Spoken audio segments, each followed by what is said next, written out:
ফ্রান্সে block two সবকিছু বন্ধ আন্দোলনের দিনে রাজধানী প্যারিস সহ বিভিন্ন শহর উত্তাল হয়ে ওঠে। 10 সেপ্টেম্বর বুধবার সকাল থেকে বিক্ষোভকারীরা সড়ক অবরোধ, ব্যারিকেড তৈরি এবং আগুন ধরানোর ঘটনা ঘটায়।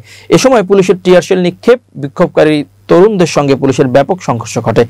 পুলিশ এখন পর্যন্ত প্রায় 300 জন বিক্ষোভকারীকে গ্রেপ্তার করেছে। নতুন প্রধানমন্ত্রী সেবাস্তিয়া লেকুর্নো দায়িত্ব নেওয়ার প্রথম দিনেই পুরো দেশ উত্তাল হয়ে উঠছে।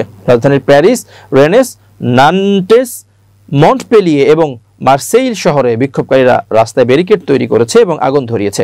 রেনে একটি বাসে আগুন লাগানো হয়েছে এবং দক্ষিণ পশ্চিমাঞ্চলের রেল লাইনে বৈদ্যুতিক লাইনের ক্ষতির কারণে ট্রেন চলাচল বন্ধ হয়ে গেছে। বিক্ষোভকারীরা মূলত প্রেসিডেন্ট এমানুয়েল ম্যাক্রোর বাজেটে ব্যয় সংকোচন নীতি এবং সামাজিক সেবার বৈষম্যের বিরুদ্ধে রাস্তায় নেমেছেন।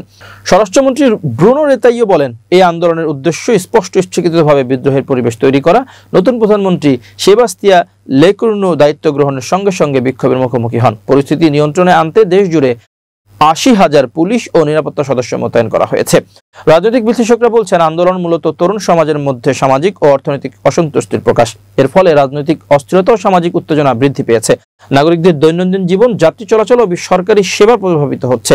প্যারিসের কয়েকটি এলাকায় ধর্মীয় সহিংসতার সম্ভাবনা দেখা দিয়েছে। মসজিদের বাইরে প্রেসিডেন্ট মাক্রেদার নাম লেখা শূকর মূর্তি পাওয়া গেছে।